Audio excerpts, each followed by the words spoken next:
Welcome to The Naked Truth. And now, your host, Bridget Barclay.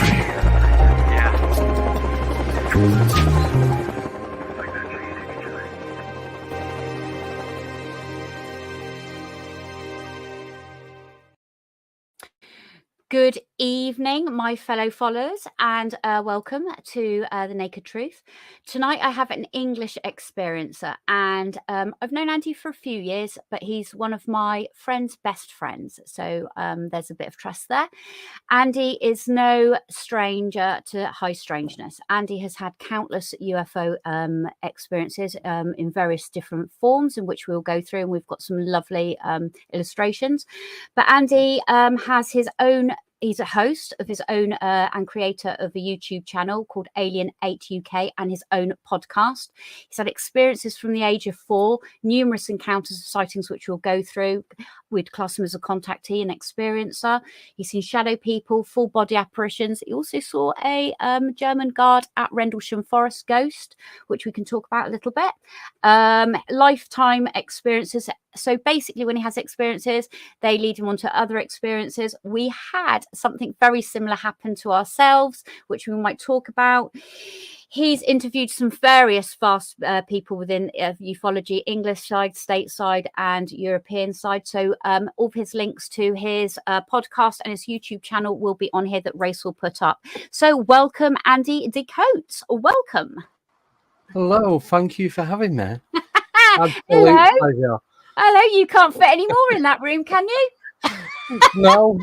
Pretty much. That's it. Don't move. I've got the ceiling. That's empty. I'll be all right. Yeah, right. Okay. Right. Andy, thank you so much for coming onto the show. I've been on yours, so I think it's only a fair thing to do. What I love about yourself is that you have had varied experiences. So we have 45 minutes, so we're going to go straight into this. We are going to start with you at the age of 4 with a UFO being that you had seen. So talk to us about that, please. Right. Remembering that at the age of 4. Lovely. Yeah. Amazing. It's my earliest memory of anything strange happening. Even though I use the word strange, for me, it was normal, even as it being the first thing. So I'll relive it as I tell it. So take long, and then Race has got the picture to show as well. Yeah. So my parents used to call me the human water bottle.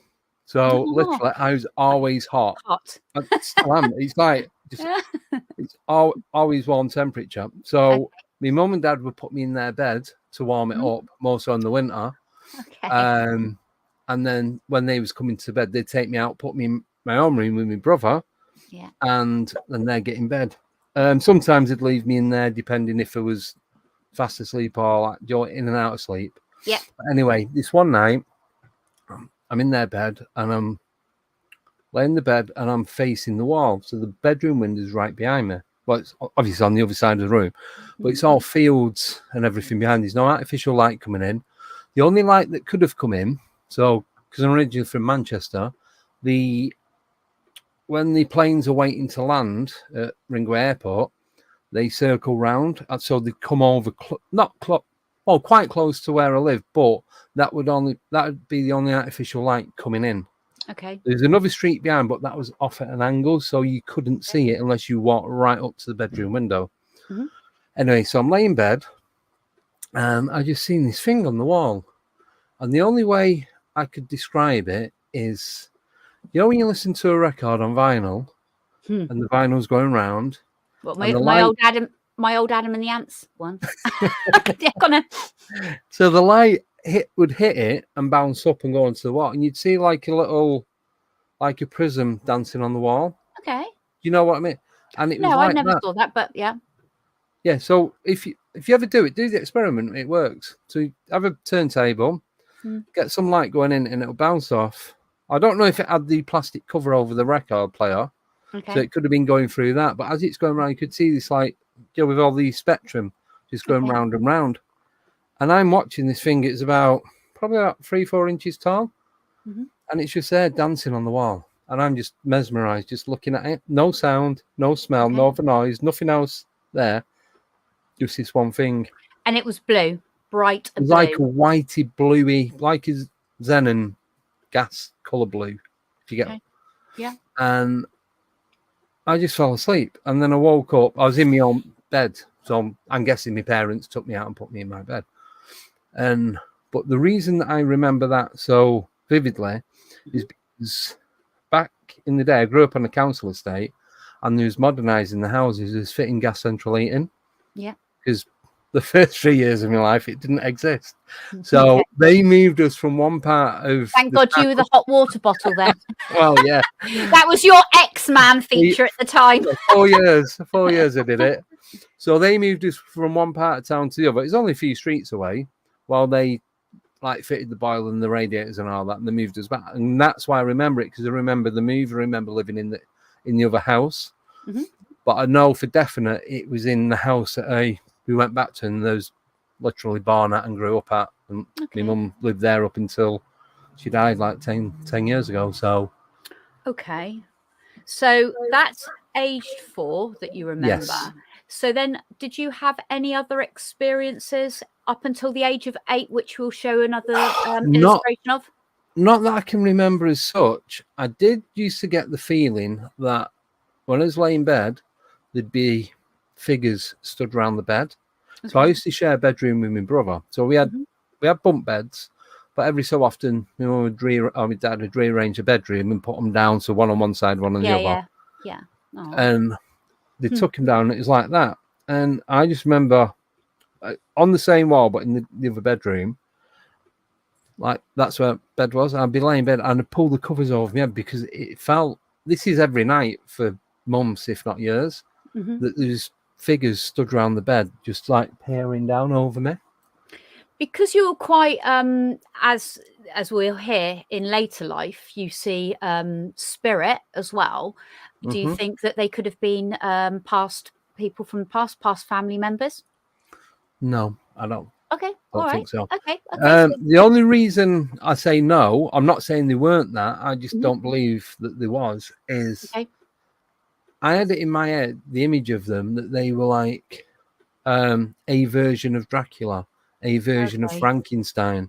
But I grew up watching that kind of stuff in the 70s, because I used to watch, sounds bad, it sounds like child abuse, but it's not. It's like I grew up watching the zombie movies. We all from the Blue Lagoon and Hammer House of Horror. Yeah. So I used to love it. I like that, being scared, because like, even at a little age, it can't get you because it's in the TV. That's what I used to think. Now, can I ask, did your brother ever see anything in the bedroom or feel anything in the bedroom as well? I have asked him, and he's never said that he has. He's never said that he's experienced anything. Still not experienced anything at all? Yes, we had a shared experience one night. Oh, lovely. Okay, what is that, in the same house? No, this is at his girlfriend's mum and dad's house, which is a complete area. You didn't put that on the list. Oh, no, that is a show on its own. Okay, all right, okay. Well, let's just speed that one up then. Right, okay, right. That sounds exciting. Right. Yeah, they'll always paranormal is always there to surprise you, isn't it? Definitely. Yeah. Right, we have another illustration of you at the age of 8 of UFO, and you're on your bike. Yes. Let's have a look at that one. Look at that. It was, beauty. Not me. No, UFO, I know that. Yeah, the UFO didn't quite look like that, but that was the closest thing that I could get to it. Oh, that's amazing. That's beautiful. It was a Saturday morning, midday, maybe early afternoon. It'd been raining, and I'd got don't know if you remember the Rally Strikers. Yeah. I got a Rally Striker for Christmas. So this was around like February, March. So it'd been raining, and I wasn't allowed to go out on my bike if it was raining in case I fell off and hurt myself. Like I said, I grew up on a housing estate. I think there's 102 houses in total. So you had the main road that ran from top to bottom. Then all the other streets would branch off. Yep. So there'd be 2 streets where you could get in and out the estate, both on, to say the estates facing north, they were both on the west. Okay. And then, like I said, on the east, it was just fields and golf course and sewer works and playing fields and all that kind of stuff. That's what you could see out of your window when you saw the blue being, in your mum's room. Yeah, so if I looked out the bedroom, it just fields and fields. It's been developed on now, but it's still quite a lot of greenery around the area. Okay, yeah. So playing out on my bike and riding through puddles as you do at 8 years old, trying to not get wet. And none of my friends were coming out. I can't remember why. So I come out of my street. There's only 10 houses. So you come out the street, I turn left. So the end house ran like halfway down to where the next corner house, and then that was the same. So the back garden was kind of like a side garden. And then you'd have the same but a little bit shorter, then going into the next street. So I went into the next street and I'm riding right. It's a little bit wider, but back then there wasn't many cars there. I think, like I said to you, they were down the phone. Out of the 10 houses that were in the street, there's only like 2-3 cars. Okay. So and they would have all been massive Ford Granadas at the time. Yeah, well, I remember one was a Princess. Oh yeah, and one was a Vauxhall Beaver. Yeah. Okay. Cool. Was the other one a Chevette? Oh yeah, nice. A blue Chevette. Vauxhall Chevette, isn't it? Yeah. See, I So, know my cars.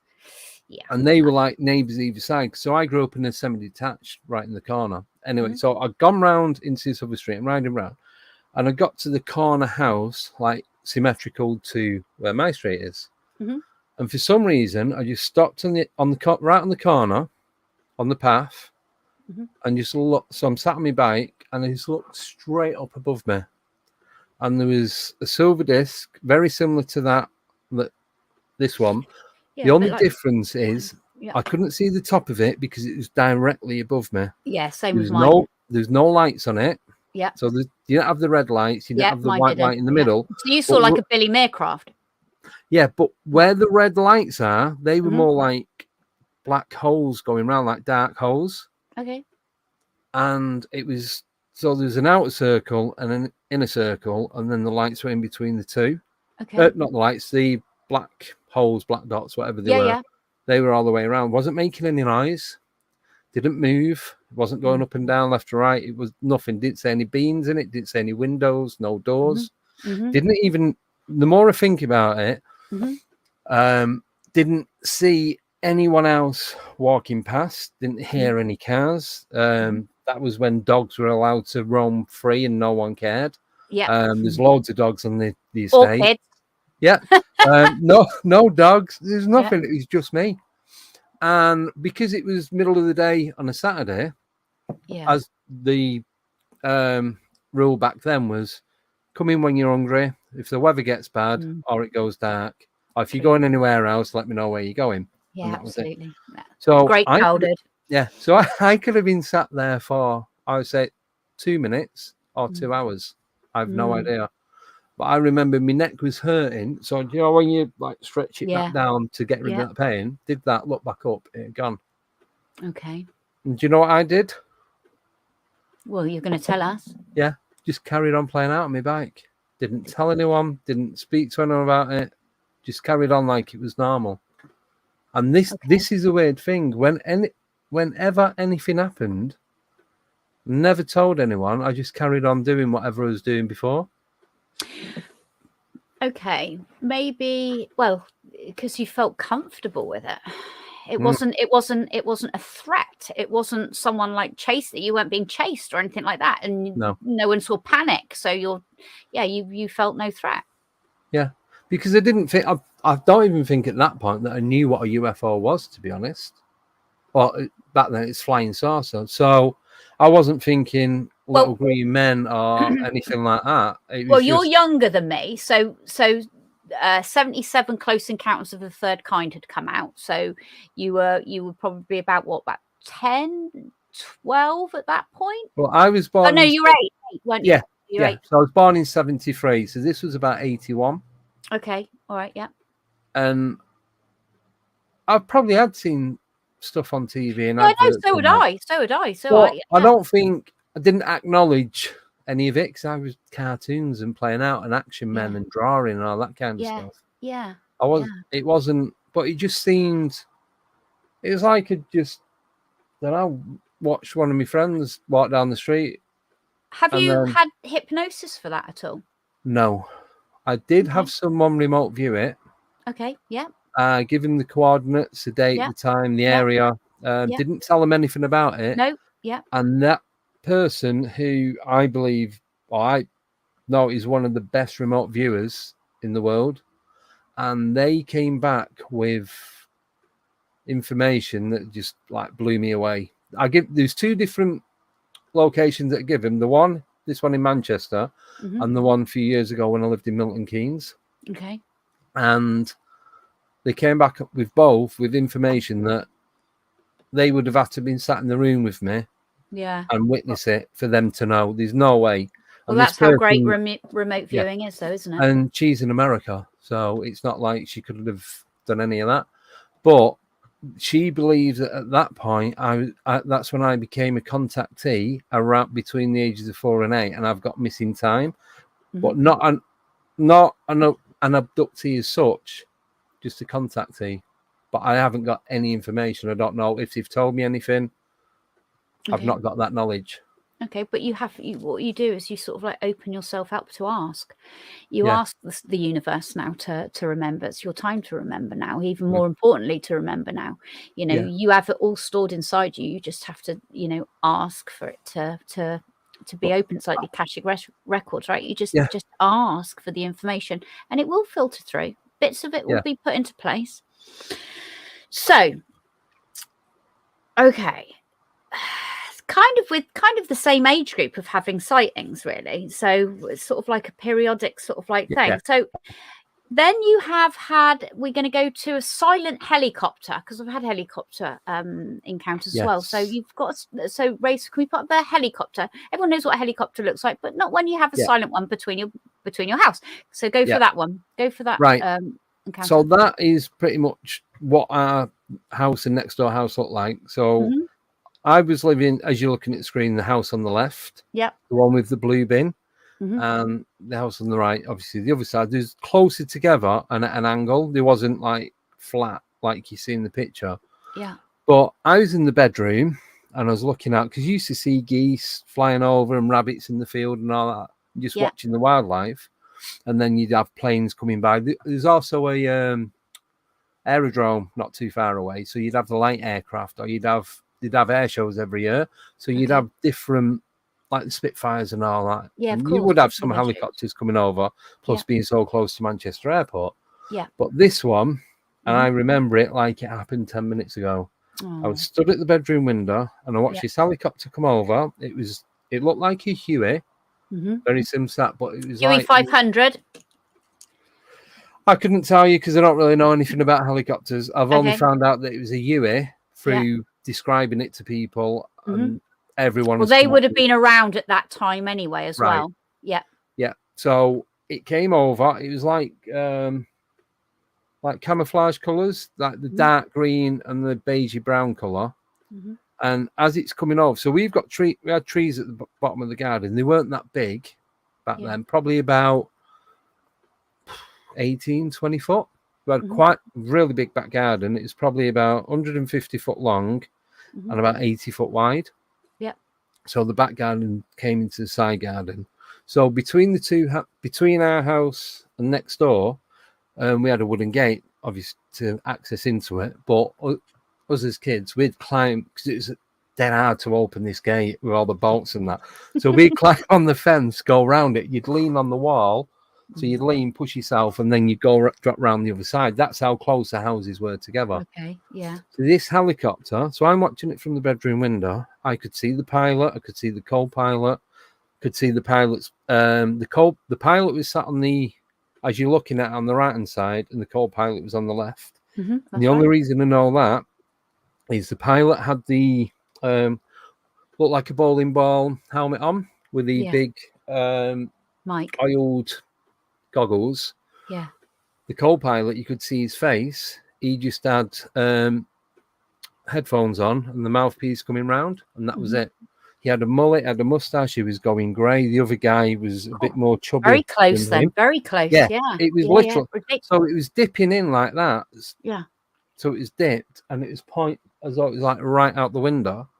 Yeah. So it's like looking from one like across the street into someone's house. Yes, But of closer. course. It's probably what? So I'm just trying to judge it now, about 15, 20 foot away, if that. But, and I didn't realise this until, because I just thought, oh, it's a helicopter. It's only the last year or so that I've realised the detail about it doesn't make any sense whatsoever. Okay. So I'm watching this helicopter, then it starts doing manoeuvres, and it's going upside down and round and like corkscrewing up and down. Right, okay. And on a street in the middle, in the back garden. Yeah, but that's even bizarrer. Yeah. So you've got the back garden that hits the back garden of the next street. If you look out the window, you can see it at an angle. So these 3 gardens that meet, like ours next door on the next street down, and they had a big willow tree. We had a greenhouse and a shed, and it was like, it's not until now when I think about it, nothing moved. We had like 4 washing lines, like I said, because of the size of the garden. Yeah. If that had been a real helicopter, the blades would have been hitting the chimneys. That's when I said to you about having the central heating done. That's part of it, because we still had the chimneys for when we used to have the back boiler. Yeah. And the gap between the house, when you stand on the fence, you could lean on, you could stand like that and touch both. Even as a 10-year-old kid, you could reach both of them, or just short of. Yeah. And so my mum shouts me down. I think we was going shopping or going to see me granddad or something. So I come down, still watching it, and she's like, come on, hurry up, we're going. And I'm like, just fascinated by this helicopter. I come out, and I'm turning round, and I'm looking at it. I'm still watching it in the street. And my mum shouted me, but my mum didn't acknowledge what was going on. She would have said, what the hell is that doing there? Yeah. Why is it so close? There's only, like I said, there's only 10 houses in the street, and everyone knew what everyone was doing before you did it. It's that sort of community. Did you say it was silent? Well, nobody come out, nobody seen it, nobody mentioned it, nobody spoke about it, and I'm just stood in the street watching it, and my mum's carrying on shouting me. Okay. But thinking about it, I don't ever recall it making any noise. Okay. I don't recall any wind being backdraft from the blades. Nothing, absolutely nothing. Yeah, so it's sort of like not a normal scenario. Your mum would go, what the hell's going on in the background? Come on, get down, stop looking at that. You know, the usual sort of like in-house chat between mother and son. Come on, got to go shopping. You go help me.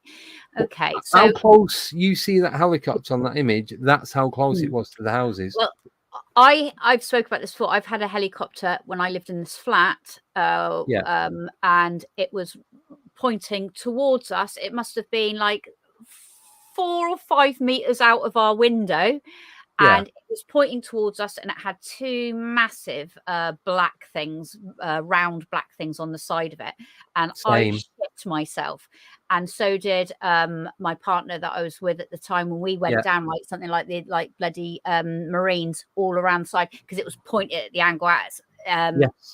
So it's intimidating, isn't it? Definitely. So it had the cannons on the side. Sorry, I forgot. I'm glad you mentioned that, because I forgot. Okay. Because I was thinking, the only thing, a helicopter that I knew, because obviously haven't got a clue about helicopters. I thought it was an Apache. But the more I explained it, there's people in the chat, because I was doing it on the show, and they was like, no, it's a Huey. And people were sending me images like, yes, that's it. That's the one. Yeah, the Hueys, what I had on the LA freeway that intercepted the craft. Yeah. Yeah, but had the guns, and that was that's what frightened me. That frightened me the most. It did to me, thinking there's like something out of the Terminator. Yeah, but like, why didn't it scare me mum? And the only thing I can think is she couldn't see it. No, it wasn't meant for her. Right, we're going to go for a quick break. All right, and then we're going to come back for some more encounters. We've got quite a few more. Keep going. All right, off for a break. See you in a bit. This September 6th through the 13th, join with like-minded souls in the experience of a lifetime on the Royal Caribbean Ovation of the Seas as we travel from Seattle to Alaska. Internationally renowned researchers, investigators, experiencers, authors, holistic healers, contactees, spiritual luminaries will sail on an extraordinary voyage of transformation. This cruise will explore UFOs, alien contact, cover-ups, ancient mysteries, the paranormal, holistic healing, and spirituality. Experience engaging lectures, one-on-one sessions, private, custom-tailored excursions, and a nightly UFO watch. The cruise is booking up fast. Go to contactatSea.com and be sure to mention the UNX network when you book. That's contactatSea.com or phone 336-749-1219. That's 336-749-1219. This is Margie K, and I'd like to say thank you to all of our KUNX show hosts, staff, listeners, and viewers for making us number one on Paranormal Talk Radio.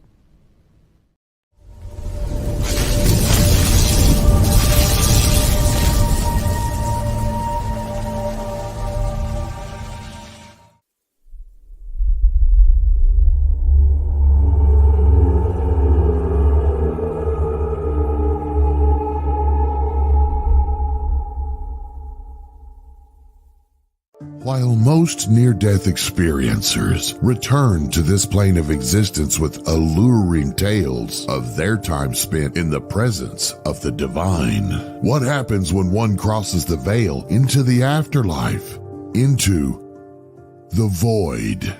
In the new book, Dying to Meet Them, Mindy Toutfest describes her journey to the afterlife after a devastating aneurysm, how a strange turn of events would lead her to spiritual growth, divine healing, UFO experiences, and a greater understanding of the universe. Get your copy of Dying to Meet Them today at Amazon.com or visit unxmedia.com for more information on this book and more amazing selections from UNX Media Publishing at unxmedia.com.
Welcome back to The Naked Truth, and welcome back Andy Decodes, an English experiencer with lots of different types of paranormal and various UFO encounters, which I think is always kind of important, because then you can try, not that you can, work things out, because they're all very different, our encounters, and that's what we all talk about, don't we?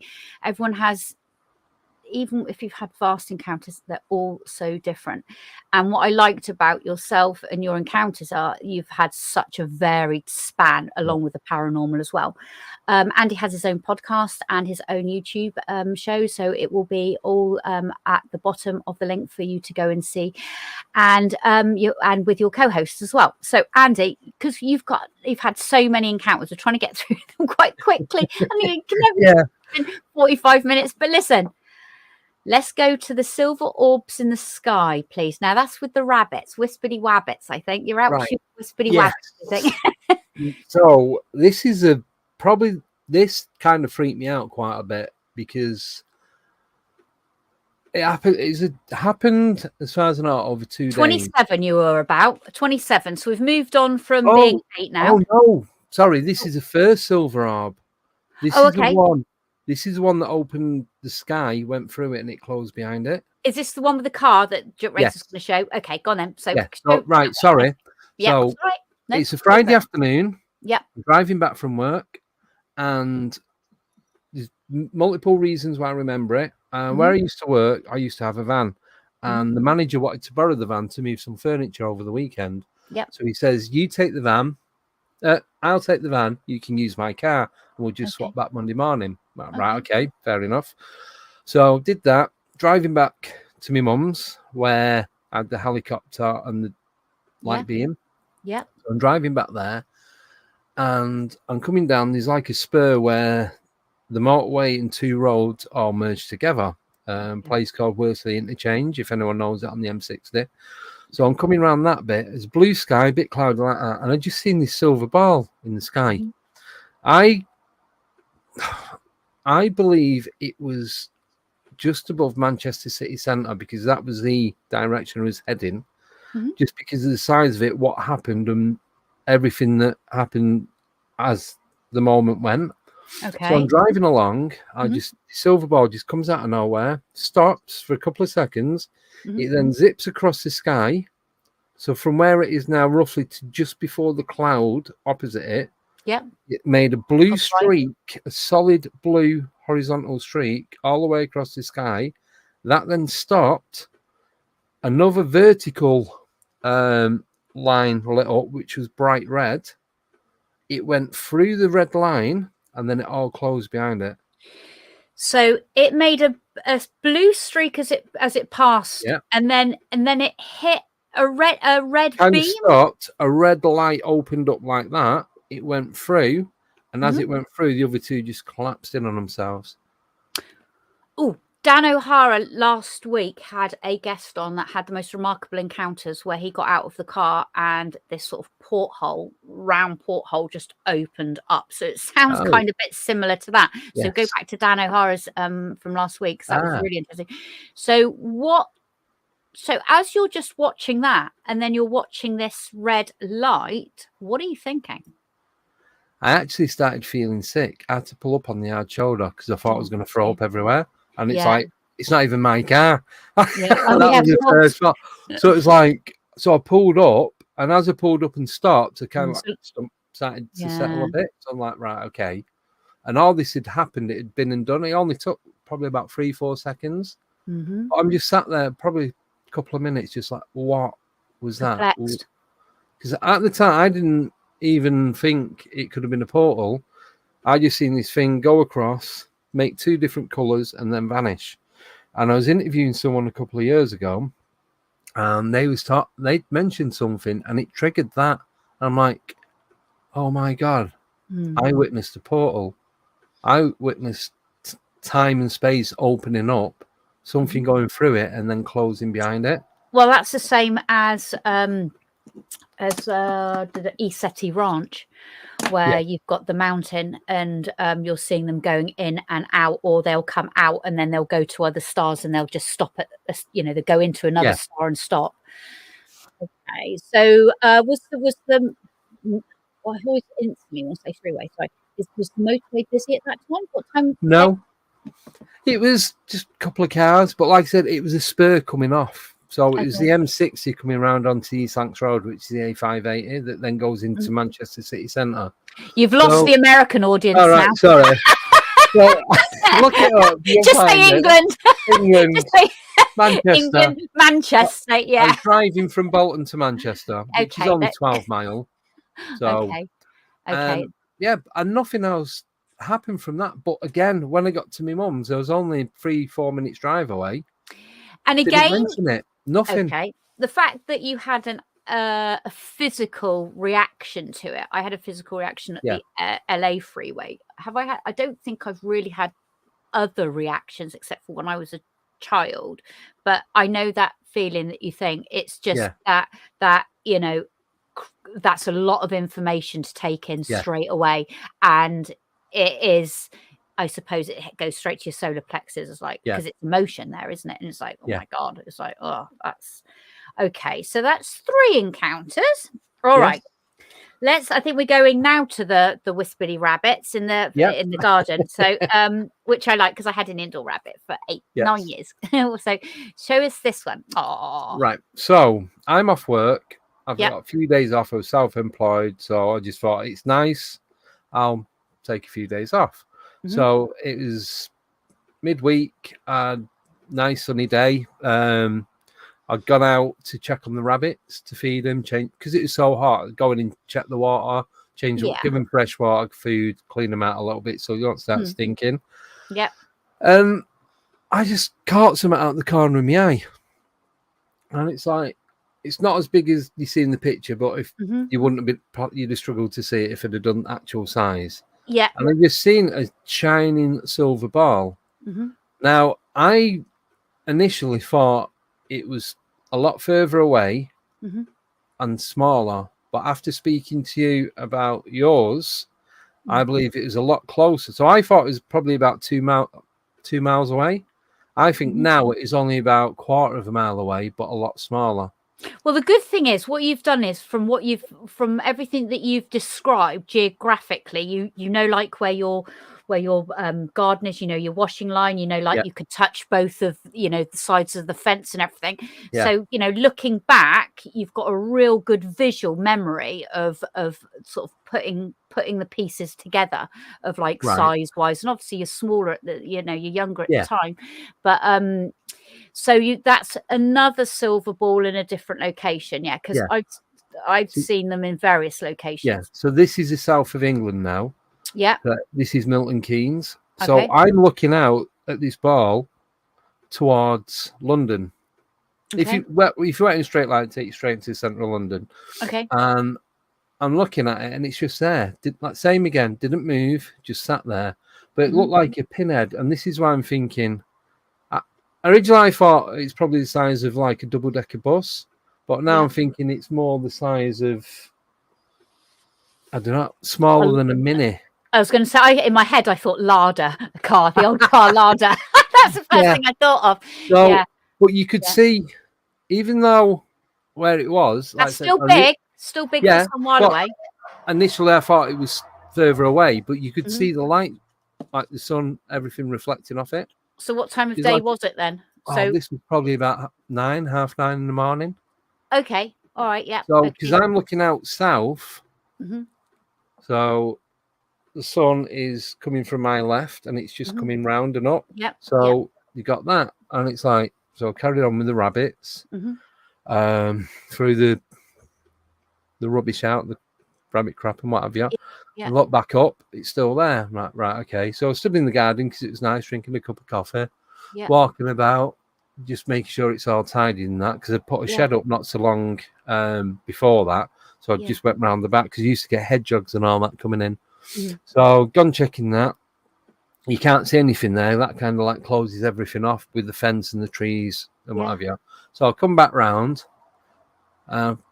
Just look back up. It's like, right, it's still there. That's weird. Still the same location. It has not moved. Hasn't moved. This is probably about between 3 and 5 minutes. Any emotional no, it's just feeling with it? I'm just thinking, what's it doing? Why is it there?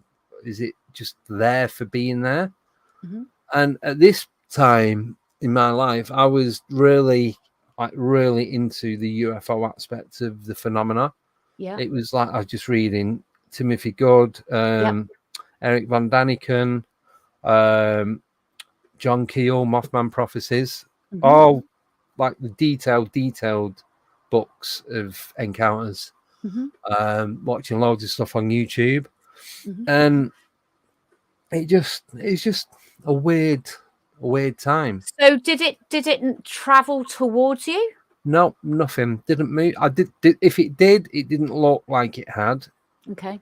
It didn't get any smaller. Didn't get any bigger. Okay. And so jump into the next day, same routine. Get up, nice day again. Go out, check the rabbits, check the water, blah blah blah. And I thought, oh, look up, see if it's there. And I looked up, and it was there, exact same position.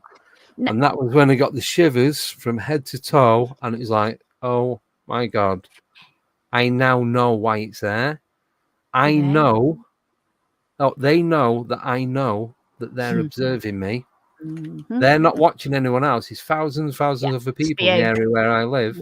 Yeah. And I know for a fact, I would bet whatever on it, that they're watching me, nobody else. Yeah. Well, I couldn't get in the house quick enough. That's what I said to you the other day when I had my sighting last Monday. You know, the fact that it was fully consciously aware above my house and above me. So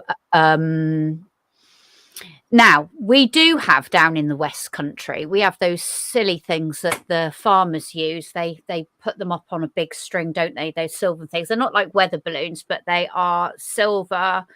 I suppose like balloons, when they know that they're doing work in a field, I suppose for pilots, or to say to helicopters that they can't land in there for safety reasons or something, because maybe they've treated it.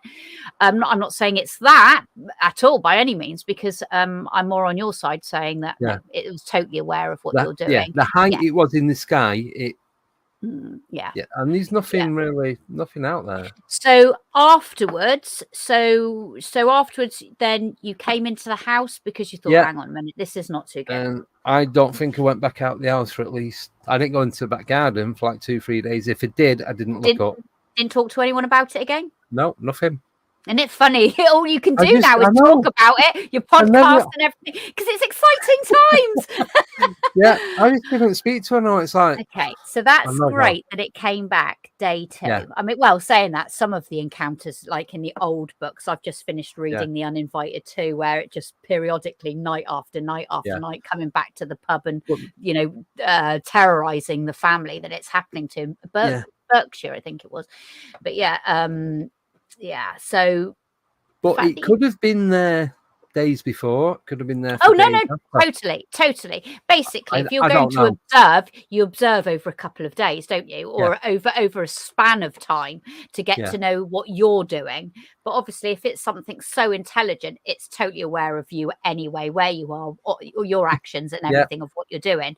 You know, it's just us being humans thinking, oh, it's there again, or it's going to come back again. Well, can I throw 2 more things into the mix that I forgot to tell you about? Oh, please do. Now, listen, we've got to wrap shortly, and I've got 2 more things, but go for it, please, because you've got to tell really it all. Quick on these. No, you've got to tell me the encounter. Right, so this is around. So that was around 2012-ish. Mm-hmm. So I started work at a place locally in 2015, and I'm driving back from the south, coming north on the M6, coming off at Milton Keynes. Like I say, American audience again. Yeah, just so I know where I'm at. So I'm driving up these roadworks as always, and there's changing it to a smart motorway, so there's getting rid of the hard shoulder and that. Yeah. In the fields on my right hand side, I see a plasma ball in the sky. Clear day. It's probably about 2 hours before the sun started setting, and it just started dropping, looked like big tear droplets just coming down one after the other, same rhythm, and it had that glow, like the glow was inside. It was emitting its own light. Yeah. There's no shape to this. This thing was just like a bomb, and it's just dripping down. Now that wasn't getting any smaller, it wasn't changing shape, and these things are just going down. But as the traffic's moving, it's only like doing 20 miles an hour. Mm-hmm. So I'm literally hanging out the window looking. I'm looking at all the other cars. It's like, how is nobody else seeing this? There was hundreds of cars, both north and southbound. Usual story then. Nothing. So I'm coming up the ramp, up the slip road, and then the trees cut it out. I'm like, oh. if I wasn't going back to work then because I was finishing my shift, I'd have carried on the motorway and pulled up further up. I would have. Sorry, I'm going to swear. I would have chucked it in the fuck it bucket. I'm going after it. Well, I thought if we get up to the top, I'll be able to see. I'll be at the top of the tree line. But I couldn't see it then. But I must have seen about 8 drops just coming down, one after the other, after the other. Yeah. I'm like, I'm looking around. There's no one else watching. There's a great encounter that I've just come across with someone that I know locally that had witnessed as a child an object above the tree, and it was sparking. These red sparks were coming down off it, and he called his sister over, and they were both watching it. Then he got on the phone to his auntie that lived like across the road that could see it as well. He said, "Quick, go to the window," and they were watching it from different angles, watching all these sort of red sparks coming from it. Oh, but, so yeah, I know that's a great encounter as well. Wow. Right, so we'll go to the silver orbs, aged 40. But maybe we've just done that one, haven't we? We haven't done that one. Was that the one in the back garden? Yeah, that is the one in the back garden. Okay, so we're going to go to the blue orbs at night. So I've seen blue orbs at night as well. Before that one, can I give you the other one? Yeah, please. This is pure madness. So it's all madness. This was... Oh, no, blue orbs first. Right, do the blue orbs first. Go on then, I'll do it in the correct timeline. So there you go. I'm with Becky now. The missus. We've not been together long, probably 2-3 weeks. You haven't frightened her off yet then? No. Bless her. So we've gone to a party at a friend's house who lives a couple of villages up from where we are, and it is just, you get in the village, it's just fields and fields and trees and woods and nothing. Yeah. So we was on a blow-up airbed in their conservatory, and obviously the conservatory's got glass windows that are all see-through, even the ceiling, the sides, the lot. So we're laying in bed, just chatting. I'm seeing these 2 blue lights, pretty much identical to this, in parallel, just go really slow above us and watch them go until they're completely out of sight. I'm like, that was weird. And I think we had the doors open as well, so we didn't hear. Were they flying at the same angle, or same angle? So it could have been one object, right? Possibly. Okay. But I was like, so there's a aerodrome near where we live called Sywell, and they use it for air shows. They do classic car stuff and all that. There's a few businesses on, they've changed it to an industrial business area. So I thought, they'll be going in there. Yeah. Anyway, it was probably about an hour later, and they come back identical. Just we see them in the distance and watch until they come right. So there's over. A pattern really to your experiences, because you're the only person that would know this, right? When you sort of like try and piece it together, it's all very well, you telling people all of your encounters, but you can say, well, hang on a minute, that ball came back the next day. So there's a part of you that does follow a pattern. Right. So it would be a bit interesting if you had another encounter again to be more totally aware, to be able to take in more of your surroundings, like later on that evening, maybe the next day again, because it seems like there's a pattern. Because I've got a few patterns with mine. A lot of my encounters, actually quite a few of my encounters go back to the LA encounter. I haven't got a clue why. It's no rhyme and reason for it. It's absolutely fucking crazy, but it all goes back to my Brentwood encounter. A lot of them. But we're all individual. We've got a pattern. So you saw that. So me and Becky have seen them both times, because we, like I said, we was lying in our bed looking up, watch them go, watch them come back, and it's like I just thought, drones. Because at the time I didn't understand how drones work. Well, that would be a massive drone if you saw them, and because back then. Same again, no noise. No. I've had blue ones that have come in through the window. A figure of 8 around a picture that I had of 3 archangels. Did the figure of 8 and then went back out the window again. But I've, they're the only sort of blue ones I have seen. So, right, Andy. Yes. Obviously now, so okay, you and Becky then you spoke about your encounter then together. So we you spoke about it, and we just got it must have been a drone going to Sywell. Okay. And that we just settled it at that. Okay. Well, we don't know. Nobody knows at that point. No idea. Okay, so has she had any other encounters with you? Yes. So we was at which is supposedly the most haunted church, one of the most haunted places in Northampton. It's called St. John the Baptist Church Ruins. It's a consecrated church, which obviously the church is in ruins. There's no roof, there's no floor, but they still use it for burials. Yeah. Now, I was doing a TikTok live on a Saturday afternoon, and we'd gone walking around. I know a bit of the background to it. And there is black dog, the sighting of a black dog, and there's a woman who sings and whistles in a red dress, amongst other stuff. Now, is that part of the legend of? Yes, of, so this is all. Okay, yeah. all right. So I've been there a few times before, Mm-hmm. and we went in. And it's not. You could walk around it in 2 minutes if you just walk normal speed. You could walk around the perimeter in 2 minutes flat, easy. It's not big. So we've gone in there, and straight away I seen this black dog, and then Becky goes, "Oh, there's a guy with one of those red ball throwers." Okay. Now I didn't see him, so I walked down and round to the perimeter because you've got a dry stone wall, and at the bottom behind that you've got a bit of a stream. Yep. So I went looking for this dog. You've got all these big fir trees and yew trees in it. Yew trees all in a redwood as well. Oh yeah, lovely. So you've got them in there, massive there, to us, absolutely massive. Mm-hmm. And I went looking for this dog, and this bloke could not find him, could not see him. So I'm walking around the bottom, and I'm talking as I'm walking around for people that are watching.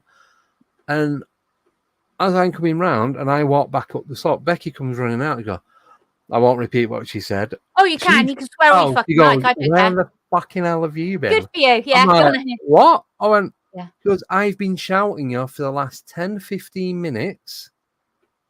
So I explained what I was doing. She goes, I went to that window. There's a massive window opening where there would have been a window. Mm-hmm. She's like leaning through that. She would have seen me walk past. She couldn't see me. Mm-hmm. I couldn't hear her. She couldn't hear or see me. So I come back up and round because it started rain, horrible drizzly rain where you get proper soaked. So I thought, all right, we'll go back to the car. Yeah, she thought I was mucking about and trying to scare her because she knows. So what did she see? Nothing. That was she couldn't see or hear me. Oh, right. Okay. And I'm only stood 10, 12 foot away. Okay. So okay. I'm at the bottom. I should have been able to see her through these massive openings. Yep. Couldn't see her. Couldn't hear her. She couldn't see or hear me. So you shape shifted. I think there's a time slip. Mm-hmm. Well, I can't think of it being anything else. I would have. She's not the quietest. She's the first one to admit she's got a really loud noise that comes out of her mouth. Yeah. Good for her. Right, we are ready to wrap in a minute, but also just talk very quickly about you've been to Rendlesham countless times. You've witnessed an apparition at Rendlesham, haven't you? And you've taken groups of people at Rendlesham. Well, I've met up with people there, so first, and they know the people that were there when it all started with Brenda Butler and all that. Yeah. So there's me and this guy called Alex Lovelock. We stood at a point where he took photos at this tree. There's him and his daughter, and you can see the figure of something at the tree. Mm. And we're stood at the tree, and we see two orange orbs zigzag across the flat 2-dimensional orbs, hexagonal shape, probably the size of a tennis ball. Mm. So don't think anything of it. Happens again. Alex looks at me and goes, "Did you see them?" I'm like, "Yeah." I goes, "Did you see the ones before?" He's like, "Yeah." I went, "I thought it was a reflection off your watch." But the way we stood, we was leaning on a branch like that. It would have been reflecting up. We would have had to bend your arm like that and then shake your arm to make that happen. And well, the fact that you had another witness with you. Yeah. Twice. But he's seen them there before. But after that, after that, we're walking down and we're walking through this bit. And I'm talking to him. He's on my right. The trees are on my left. And just in my peripheral, I see someone walking that way. Mm-hmm. As I turn, completely gone.